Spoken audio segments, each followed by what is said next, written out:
மிகுதியாலோ இல்லை, அன்பரின் கதறல் கேட்டிடுதே.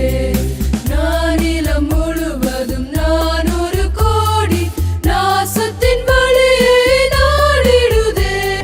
இயேசுவின் அன்பு என்னையும் நெருக்க எழும்பிடுவோம் நாம் வாலிபரே. சமாதானத்தின் கர்த்தர் நம் அனைவரோடும் எப்பொழுதும் தங்கியிருப்பாராக. எல்லா நிலையிலும் நம்முடைய தேவைகளை சந்திக்கும் ஆண்டவர். கர்த்தாவே, நான் உம்மை நம்பி இருக்கிறேன், ஒருபோதும் வெட்கம் அடையாதபடி செய்யுங்க அந்த வார்த்தையின்படி தகப்பனே. உம்மை நோக்கி கூப்பிடுகிறேன் என்ற வார்த்தையின்படி தகப்பனே. ஆண்டவரை நோக்கி கூப்பிடுறப்போ ஆண்டவர் எல்லா நிலையிலும் நம்மை ஆசீர்வதிக்கும் ஆண்டவர். இது தாவீதின் சங்கீதம் என்று போடப்பட்டிருக்கு. சங்கீதம் 141. அவர் பிராக்டிக்கலாக தன் வாழ்வில் ஆண்டவரை எல்லா நிலையிலும் கூப்பிடுறப்போ ஆண்டவர் எப்படிப்பட்ட ஆண்டவராக இருக்கிறார் என்று சொல்லுகிறார். அந்த சங்கீதத்தை திரும்ப திரும்ப சங்கீதம் 141, சங்கீதம் 142, சங்கீதம் 143 படி எல்லா நிலையிலும் நம்முடைய ஜெபத்தை கேட்கும் ஆண்டவர், நம்முடைய தேவைகளை சந்திக்கும் ஆண்டவர்.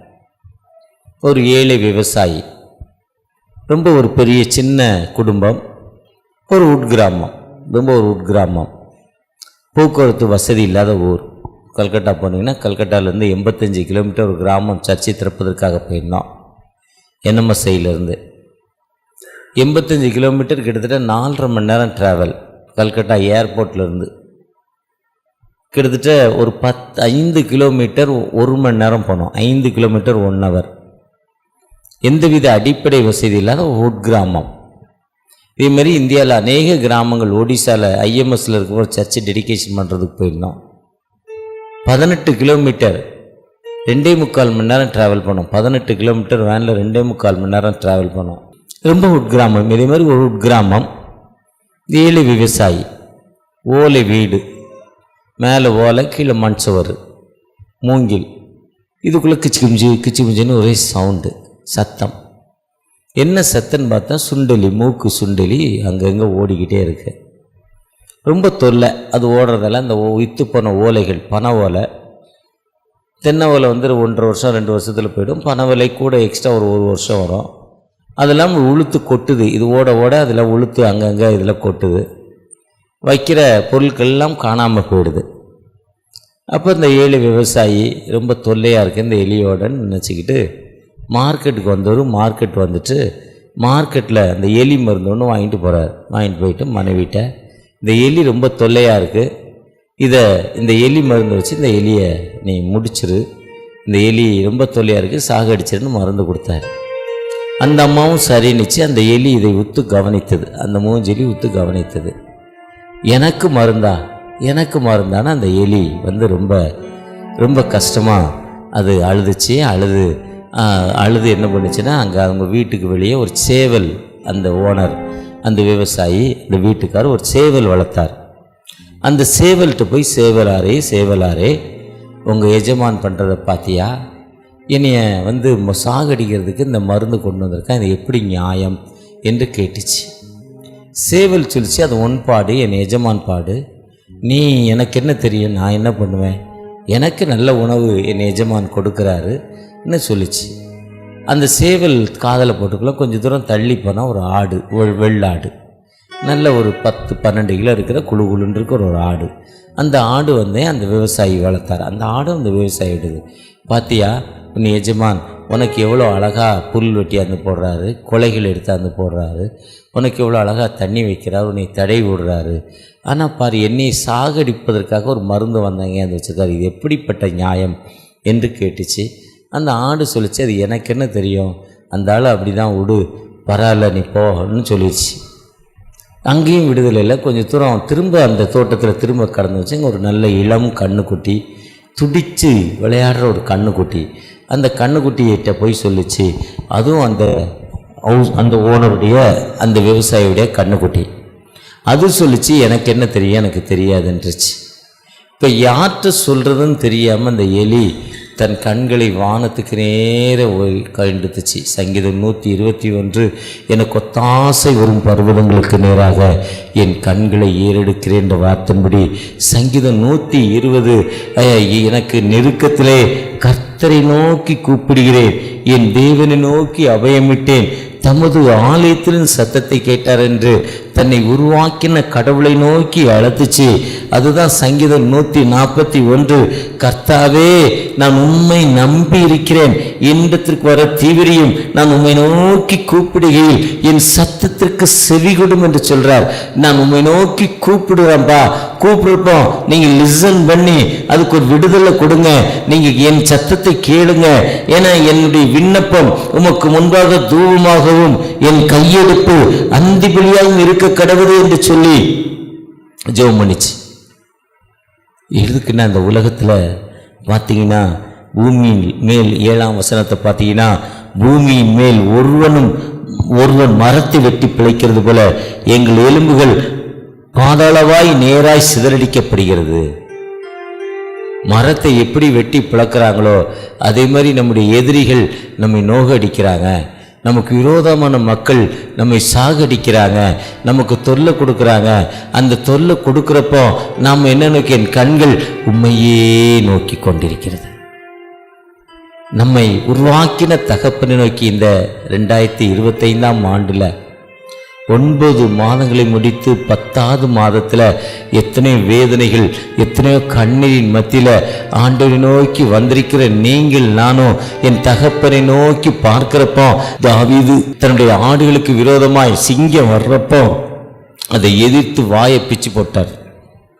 அவருக்கு ஒரே சிங்கம் என்பது பயங்கர வெயிட்டு, ஸ்பீடு, ஒரே ஸ்பீடில் அடிச்சிடும். அந்த அடி தான், அதை மனுஷனால் போராட முடியாது. ஆனால் அவர் ஆண்டுடைய கிருபை, ஒரு நம்பிக்கை, ஒரு ஃபெய்த், பிசாசை அடிக்க முடியுங்கிற ஒரு நம்பிக்கை. கோலியாத்து வந்த பொழுது கோலியாத்து சொல்கிறார், நீ பட்டயத்தோடு மீட்டி எடுத்து வருகிறாய், நானோ கிறிஸ்துவின் நாமம், என் தேவனாய கர்த்தரின் நாமத்தினால் வருகிறேன். அவன் நம்பிக்கை இயேசுவின் நாமம், the name of the Jesus, இயேசுவின் நாமம். அந்த இயேசுவின் நாமத்தினால்தான் அவருக்கு விரோதமாய் எத்தனை சக்திகள் வந்தாலும் அந்த சக்திகள் மத்தியில் அவர் எதிர்க்கிற அந்த உலகம் ஒரு கட்டையை எப்படி பிளக்கிறாங்களோ, எப்படி உடைக்கிறாங்களோ அதே மாதிரி எங்களை பிளக்கிறாங்க, எங்களை உடைச்சி போடுறாங்க. அந்த உடைச்சி போடுற அந்த கஷ்டமான சூழ்நிலையிலும் நீர் எங்களுக்கு வாழ்வு கொடுக்கிற தகப்பன், நீர் எங்களுக்கு வாழ்வு கொடுக்கிற தகப்பன். அந்த சுண்டலி ஜெபிக்க ஆரம்பிச்சிச்சு. என்ன நடந்ததுன்னா, அந்த அம்மா வாங்கி அந்த ஓலை வீட்டை அப்படி ஃப்ளாஷ்பேக்கில் போங்க, ஓலை வீடு எப்படி இருக்கும், அந்த மூங்கில் எப்படி இருக்கும், அந்த அழுக்கு எப்படி இருக்கும், அந்த கறி, அந்த அடுப்பங்கரை, அந்த நூல் எல்லாம் எப்படி இருக்கும் பாருங்கள், அதில் அப்படி சொருவி வச்சிருந்தது. அந்த சட்டி அடுப்புக்கு நேரே, பால் சட்டிக்கு நேரே வச்சிருந்தது. அது ஸ்லிப்பாகி அவர் வாங்கிட்டு வந்த பொட்டலம் ஓப்பன் ஆகி பாலில் கொட்டிட்டு, எலி மருந்து பாலில் கொட்டினது தெரியாது. இந்த அம்மா எடுத்து குடிச்சது, எலி மருந்து, பாய்சன், டயரி ஆச்சு, வாந்தி ஆச்சு, மரணப்படுக்கை. கிராமம்ங்கிறதால அவர் அந்த அம்மாவை எடுத்துக்கிட்டு பக்கத்தில் ஒரு கை வைத்தியர், நாட்டு வைத்தியத்தை கொண்டு போனார். அவர் நாடி பார்த்தார், ரொம்ப சூப்பர் வைத்தியர். நாடியை பார்த்துட்டு மருந்து எப்படியோ பட்டிருக்கு, சாப்பிட்ருக்காங்க, இதுக்கு சரி பண்ணலான்னு சில பச்சளைகள் கொடுத்தாரு. கொடுத்துட்டு இப்போ இதுக்கு முதல்ல ஒரு சூப்பு கொடுக்கணும், கோழி சூப்பு, சேவல் சூப்பு கொடுத்தா ரொம்ப நல்லது, இந்த மருந்தை முறிச்சிருன்னார். அந்த ஏழை விவசாயி வீட்டுக்கு போனார், வளர்த்த சேவலை பிடிச்சார், போட்டுட்டார். சூப்பு இப்போ இந்த அம்மாவுக்கு கொடுத்தாச்சு. சூப்பு கொடுத்தோன்னே வியாதி சரியாயிட்டு. வியாதி சரியானாலும் ரொம்ப பலவீனமாக இருந்தாங்க அந்த அம்மா, ரொம்ப பலவீனமாக இருக்காங்க டாக்டர் என்னார். அப்போ அவர் சொன்னார், கால் பாயா கொடு, மார்க்கண்டம் கொடு, எலும்பு சூப்பு கொடு, சரியாயிருந்தார்.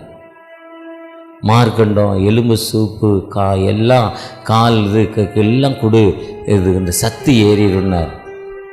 ஏழு விவசாயி கடையில் வாங்க காசு இல்லை, வீட்டுக்கு வந்தார், வளர்த்த ஆட்டை போட்டார், போட்டு அவருக்கு அந்த அம்மாவுக்கு எல்லாத்தையும் கொடுத்தாரு. இப்போ திடகாத்திரம் ஆயிடுச்சு. அந்த அம்மா ஆக்டிவ் ஆயிடுச்சு. ஆக்டிவான அம்மாவுக்கு ஆண்டவருக்கு நன்றி சொல்லணும்னு நினச்சி ஜெபக்கூட்டம் வீட்டில் வச்சாங்க. ஜெபக்கூட்டத்துக்கு வந்தவங்களுக்கு நல்ல பிரியாணி கொடுக்கணும்னு நினச்சி லூக்கா 15ஆம் அதிகாரத்தில் இளையகுமாரனுக்கு பண்ண அதே மாட்டை அடித்து பலியிட்டாங்களே, அதே மாதிரி ஒரு மாட்டை அடித்து என்ன பண்ணிட்டாங்க, இப்போ கண்ணுக்குட்டி அடித்து பிரியாணி போட்டாச்சு. இதுதான் வாழ்க்கை. நம்ம வசதியாக வாழ்கிறோன்னு நினைக்கிறோம், அப்படி இல்லை. எப்போவுமே ஆண்டவரை நோக்கி பார்க்கணும், கர்த்தரை நோக்கி பார்க்கணும். அதான் 141:8 சொல்கிறார், என் கண்கள் உண்மையே நோக்கி இருக்கிறது. ஆண்டவரை மட்டும் நம்முடைய கண்கள் நோக்கி இருக்கிறது என்றால், உண்மை நம்பி இருக்கிறேன், என் ஆத்துமாவை வெறுமையாய் விடாதீங்க.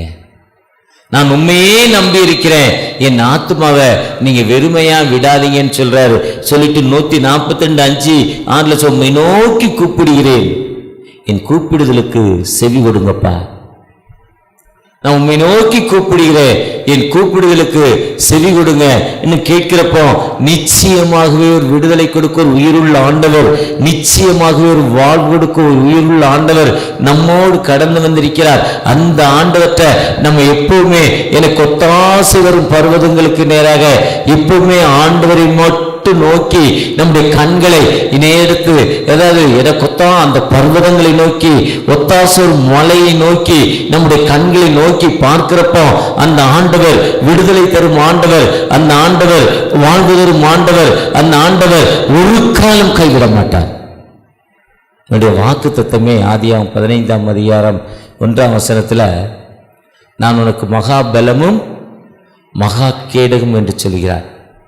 ஜோசுவா 1:5, எபிரேயர் 13:5 சொல்றார், நான் உன்னை விட்டு விலகுவதில்லை, உன்னை கைவிடுவதில்லை. மோசேயாட்ட சொல்றார், என் சமூகம் உனக்கு முன்பாக செல்லுகிறது.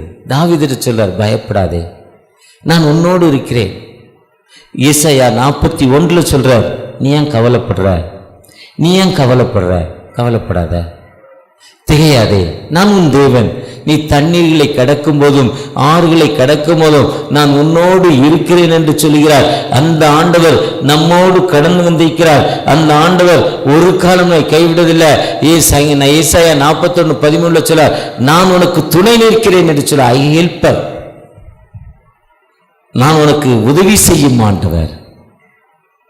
அந்த உதவி செய்யும் ஆண்டவற்ற இந்த ஜெபத்தை, நம்முடைய தேவைகளை கர்த்தருடைய சன்னிதானத்தில் சொல்லிட்டேன்னா அப்புறம் கவலைப்படக்கூடாது. சங்கீதம் 1 சாமுவேல் இல்லை, அண்ணாளுக்கு குழந்தை இல்லை, அந்த அம்மா கர்த்தருடைய சன்னிதானத்தில் போய் 1:11 1 சாமுவேல் 1ஆம் அதிகாரம் 11ஆம் வசனத்தில், என் சிறுமையை பாருங்க, என் கஷ்டத்தை பாருங்க.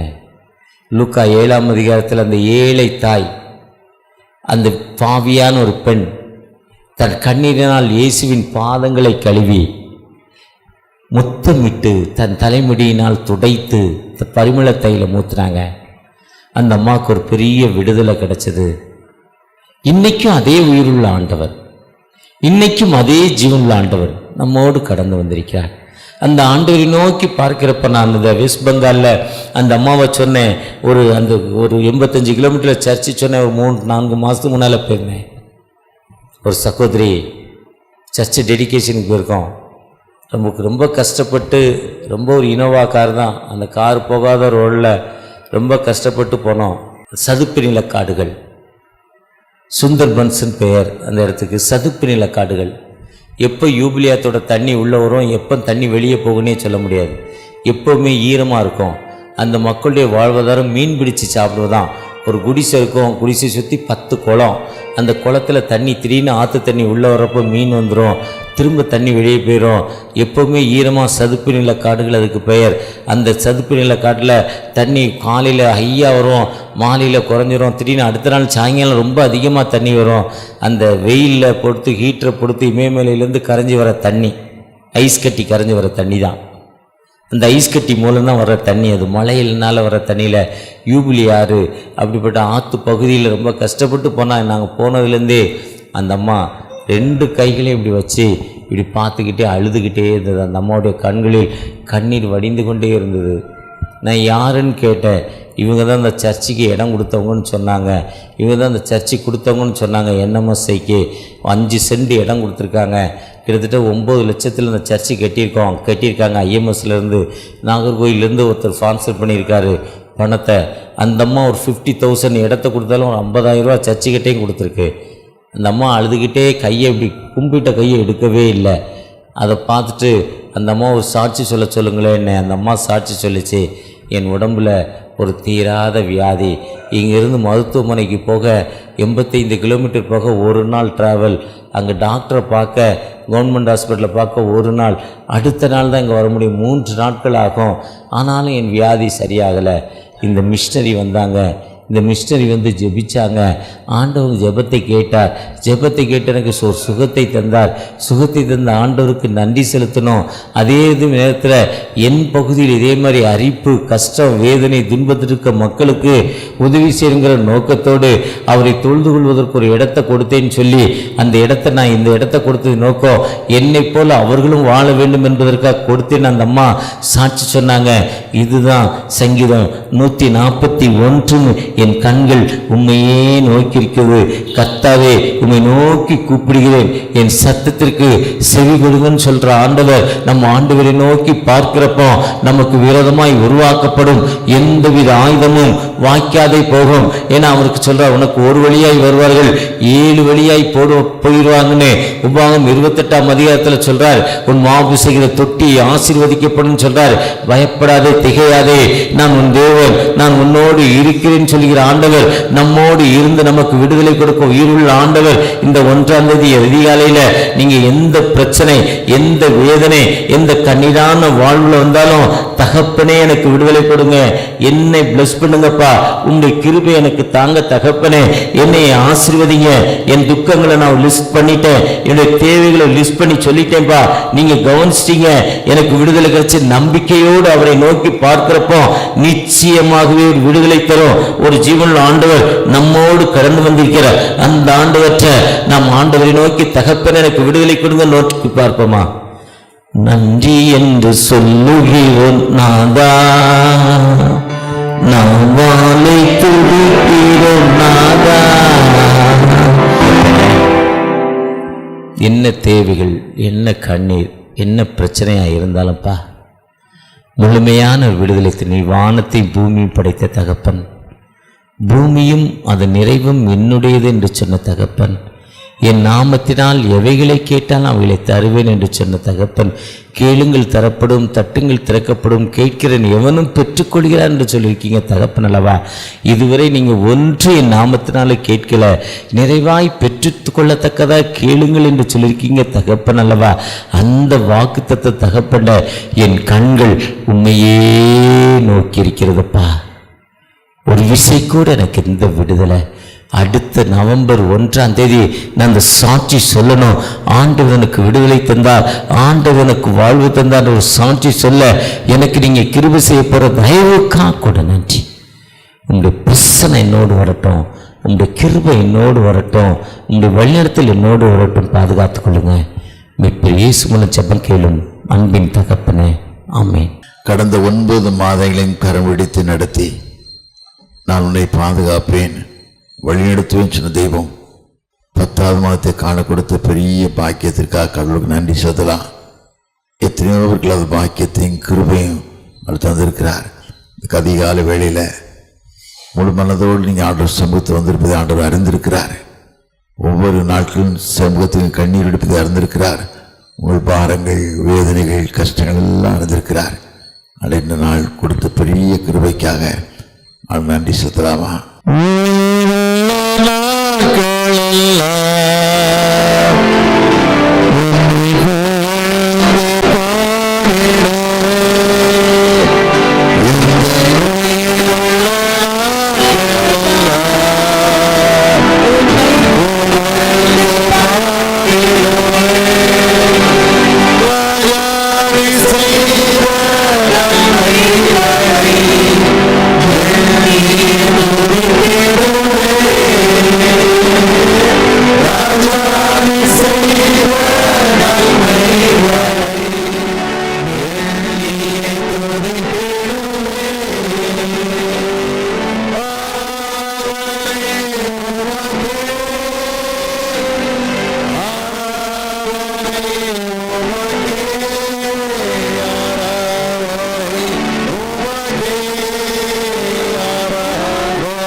தகப்பனே, கால வேளைக்கான சமூகத்தின் நன்றி ராஜா.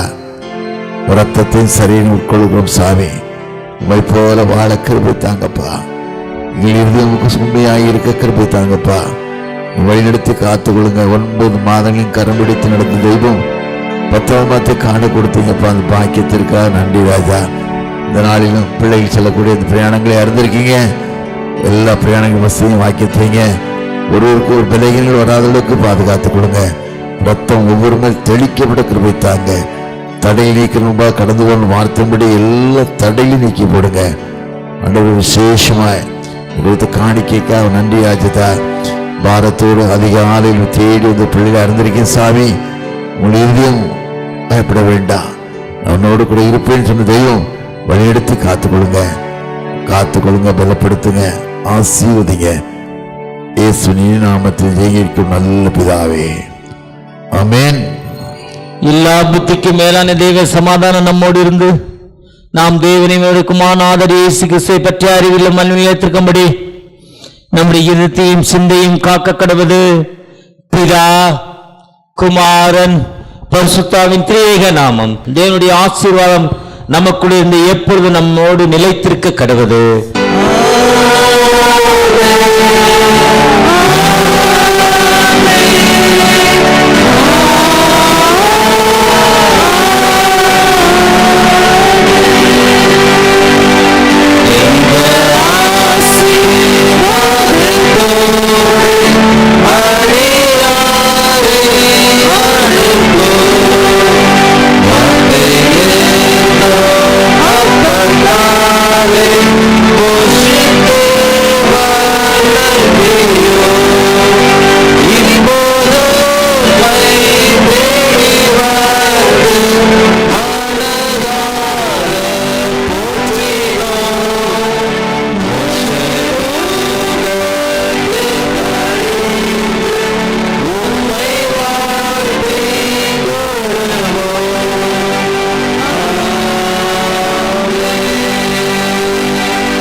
கர்த்தரானவர் உங்களோடு இருப்பாராக. சமாதானத்தோടെ சென்று வருவோம். கர்த்தர் நம்மை வழிநடத்துவாராக. ஆமென். God bless you. அறுவடை மிகுதியாலோ இல்லை, அன்பரின் கதறல்